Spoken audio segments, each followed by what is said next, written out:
Glad you liked it.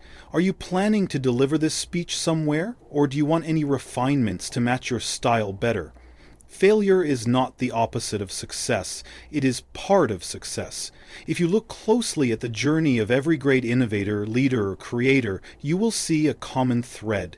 Failure was never their final destination. It was a chapter, a lesson, a necessary obstacle that shaped them into who they became. In the early days of any pursuit, failure comes like an uninvited guest.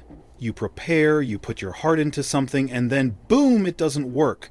The world tells you that you weren't good enough, that your idea wasn't strong enough, or that maybe you should consider something more practical. But here's what I learned. Failure is just the universe asking, how bad do you want it? Every time I failed, I had two choices: walk away or analyze, adjust, and try again. I chose the latter, and that made all the difference. Most people fear failure because they see it as a judgment of their abilities. But the truth is, failure is nothing more than data. It's feedback. It tells you what worked, what didn't, and where to improve. The greatest breakthroughs in history didn't happen on the first attempt. They happened after countless failures, each one revealing something new. When I faced my first major failure, it crushed me. The world seemed to shrink, and I questioned everything. But then I realized, failure is only permanent if you accept it as the final outcome. So, instead of letting it break me, I let it teach me. I dissected every mistake, found the weak spots, and rebuilt stronger. The more I embraced failure, the less power it had over me. I started to see it as a refining process, not a roadblock. It became my greatest teacher, shaping my mindset, sharpening my instincts, and preparing me for even bigger challenges ahead. Some people let failure define them. They carry it like a weight, letting it convince them that they aren't capable. But the successful ones? They wear their failures like battle scars, proof that they showed up, that they dared to try, that they were willing to risk comfort for something greater. And here's something else. The moment you stop fearing failure, you become unstoppable. You stop hesitating. You stop second-guessing yourself. You take action, you experiment, you innovate, because you know that every failure brings you closer to success. Failure is not a signal to quit. It is a sign that you are pushing boundaries, that you are stretching beyond your limits, that you are on the edge of something truly great. Curiosity is the spark that ignites every great breakthrough. It is the driving force behind progress, the restless whisper in the back of your mind asking, "What if?"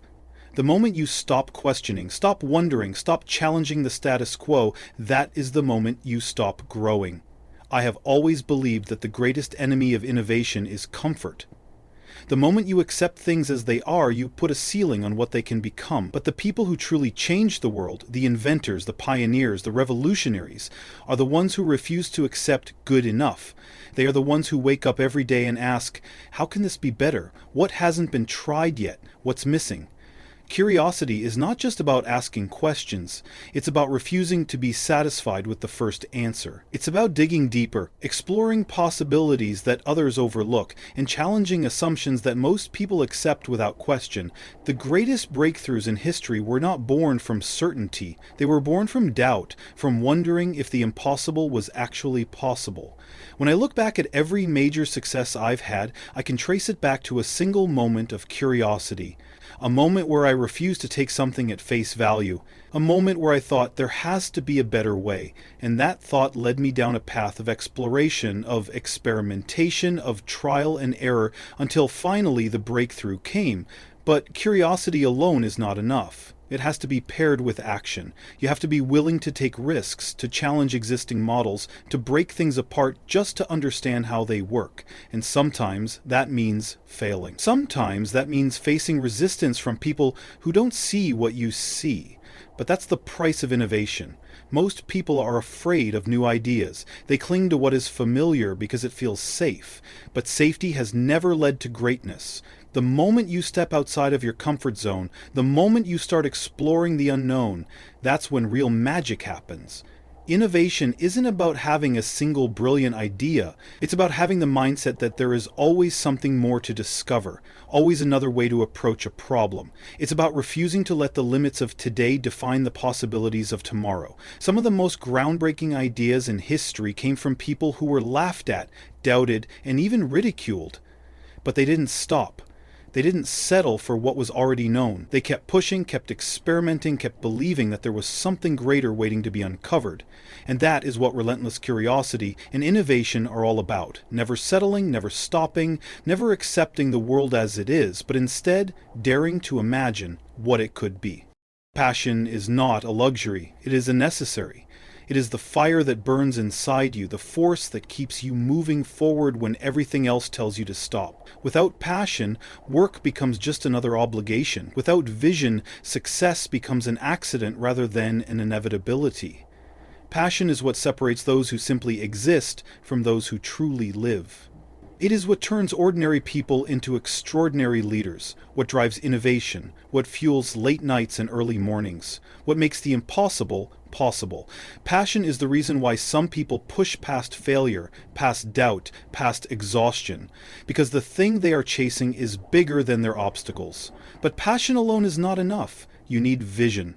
Passion is the energy, but vision is the direction. Without vision, passion can burn wildly in all directions and lead nowhere. But when passion is focused through a clear and powerful vision, it becomes unstoppable. It becomes the force that shapes industries, rewrites history, and changes the world. Vision is the ability to see beyond the present, to look past limitations and imagine something greater. It is about believing in something before it exists, about having the courage to chase a dream that only you can see. Some of the most successful people in history weren't just passionate. They had a vision so clear, so strong, that it pulled them through every setback, every challenge, every rejection. The world is filled with distractions, things that demand your attention, things that try to pull you away from what truly matters. If you don't have a strong vision, you will be easily swayed. You will find yourself chasing temporary goals, settling for what's easy instead of fighting for what's meaningful. But when you have a vision that is deeply rooted in your passion, you become immune to distractions. You become focused, driven, and relentless in your pursuit. The people who succeed at the highest level don't wake up and wonder what they should do that day. They already know.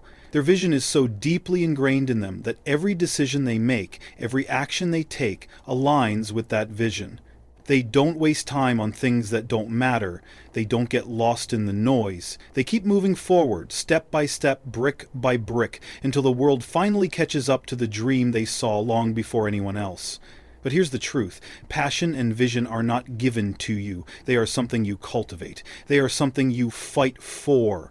They require discipline, resilience, and an unshakable belief in yourself. They require you to keep going even when no one else understands, even when the path ahead is uncertain, even when the results don't come immediately.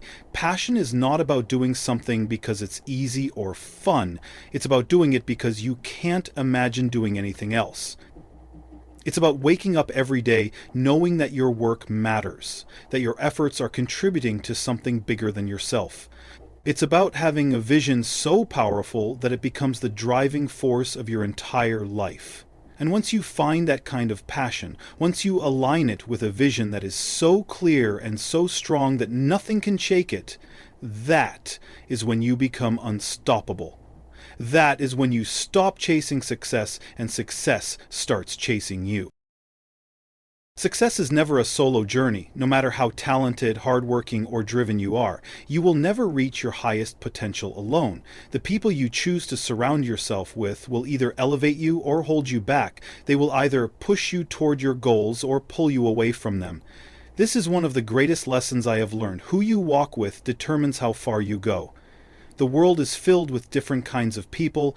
Some will inspire you, challenge you, and help you grow. Others will drain your energy, fill your mind with doubt, and limit your potential. The key to long-term success is learning how to separate these two groups and making the conscious decision to only keep the right people in your life. I have seen brilliant minds lose their way because they surrounded themselves with small thinkers, people who couldn't see beyond their own fears, who made excuses instead of taking action, who chose comfort over ambition. And I have seen average people rise to extraordinary heights simply because they surrounded themselves with greatness, mentors, collaborators, visionaries who saw potential even before they could see it in themselves. Every successful person at some point has had to make a difficult choice, to let go of the relationships that no longer serve their vision. It is not an easy decision, it can be painful, but if you are serious about your growth, you cannot afford to carry the weight of people who do not believe in your journey. The right people do more than support you, they sharpen you. They challenge your thinking, push you beyond your limits, and refuse to let you settle for anything less than your best. They hold you accountable not by bringing you down, but by reminding you of the greatness you are capable of. Look at your circle. Who are you spending the most time with? Are they pushing you forward or holding you back? Are they adding value to your life or draining it? Every person in your life is either a stepping stone or a stumbling block. Choose wisely. One of the greatest mistakes people make is trying to do everything alone. They think asking for help is a sign of weakness. They believe that admitting they don't know everything makes them look incapable. But the truth is, the most successful people are not the ones who do it all alone. They are the ones who know how to leverage the strengths of others. They build strong teams. They surround themselves with people who complement their weaknesses. They understand that success is a collective effort. If you want to achieve greatness, seek out those who have already walked the path. Find mentors who have more experience than you. Learn from their mistakes, absorb their wisdom, and let them guide you through the challenges ahead. At the same time, build a team that shares your vision. Work with people who are just as passionate, just as driven, just as relentless in their pursuit of success. And just as important as surrounding yourself with the right people is removing the wrong ones. There will always be doubters, critics, and naysayers, people who project their own fears onto you, who tell you that your dreams are too big, who try to convince you to take the safer route. These are the people you must learn to ignore. Their voices do not matter. Their doubts are not your doubts. Their fears are not your fears. Your environment shapes you in ways you cannot always see. If you surround yourself with negativity, you will absorb it. If you surround yourself with small thinkers, you will start thinking small. But if you surround yourself with visionaries, creators, and people who refuse to settle for mediocrity, you will rise to their level. Greatness is not achieved in isolation. It is built through relationships, through collaboration, through the collective energy of those who refuse to accept anything less than extraordinary. So choose your circle wisely, because the people you surround yourself with will either be the wind beneath your wings or the anchor that holds you down.